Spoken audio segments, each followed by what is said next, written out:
Au cœur d'un village d'Afrique de l'Ouest, dans un lieu baigné par la chaleur du soleil et le rythme des tambours, vivait un homme nommé Koma. Il n'était ni roi, ni guerrier, mais tout le monde le respectait.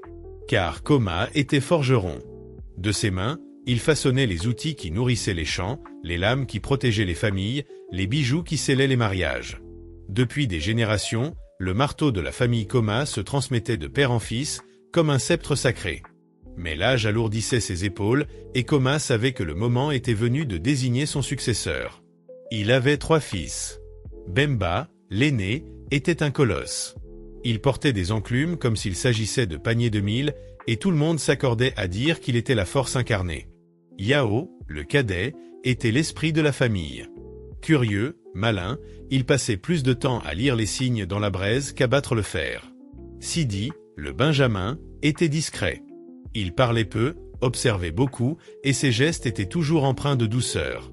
Un soir, alors que le ciel rougissait et que les tambours du village résonnaient au loin, Koma les convoqua près du feu. Il était temps. « Mes fils, dit-il en posant le marteau sacré devant eux, l'un d'entre vous devra hériter de ceci. Mais un marteau n'est pas qu'un outil. C'est une promesse. Une responsabilité. Pour savoir qui mérite ce marteau, je vous envoie chacun dans une direction différente. Revenez dans 1 mois et racontez-moi ce que vous avez accompli. » Les 3 fils acceptèrent, chacun avec ses ambitions secrètes. Le lendemain matin, sous les regards du village, ils partirent, sac au dos, bâton en main, vers l'inconnu. Bemba, le plus fort, marcha longtemps jusqu'à une région trouble, là où les routes étaient infestées de voleurs. Un jour, alors qu'il longeait une piste poussiéreuse, il entendit des cris. Il vit un vieux marchand attaqué par 3 brigands. Sans hésiter, Bemba bondit. Il attrapa un bâton et, tel un lion, renversa les assaillants. Le vieil homme, tremblant de gratitude, offrit à Bemba une bourse d'or. « Tu m'as sauvé la vie, jeune homme. Prends ceci. » Bemba accepta, le cœur gonflé d'orgueil.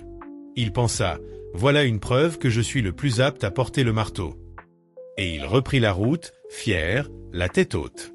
Yao, lui, s'aventura vers un village isolé, frappé par la sécheresse. Les champs étaient craquelés, les enfants amaigris. Il observa, questionna, calcula. Il découvrit une plante, aux racines profondes, capable de survivre sans pluie. Il enseigna aux villageois comment la cultiver, comment stocker l'eau, comment soigner la terre. En quelques semaines, les premiers légumes poussèrent. Le chef du village, impressionné, lui remit des objets précieux. Un pagne royal, un collier ancien, un talisman protecteur. « Tu as ramené la vie là où elle fuyait.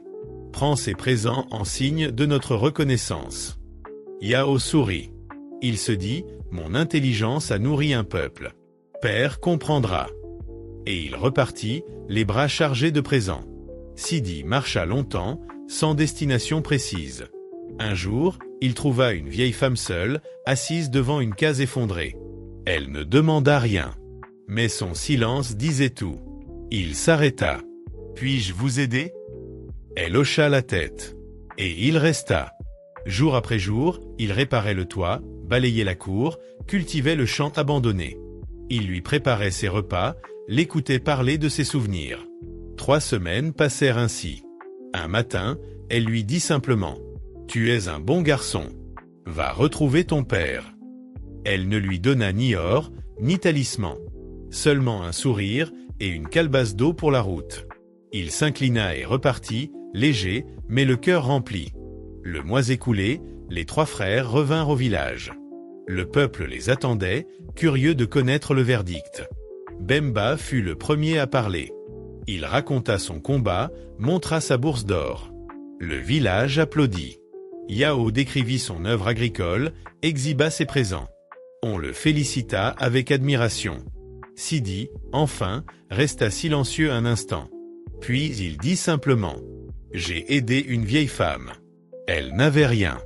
Je n'ai rien rapporté, sauf la paix dans mon cœur. » Un murmure parcourut la foule. Certains ricanaient. Mais Koma ne disait rien. Il observait. Enfin, il se leva. Il prit le marteau sacré dans ses mains usées et marcha lentement vers ses fils. Il s'arrêta devant Bemba. « Ta force est grande. Mais un forgeron ne frappe pas pour détruire. Puis devant Yao. Ton esprit est vif. Mais un forgeron ne façonne pas que la terre. Enfin, il s'arrêta devant Sidi.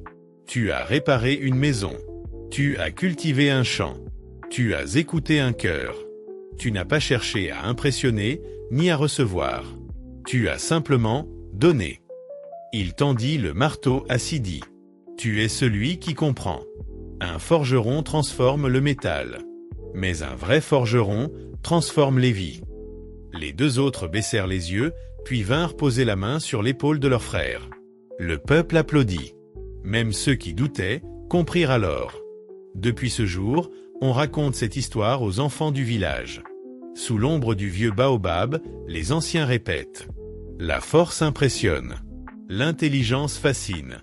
Mais la bonté transforme le monde.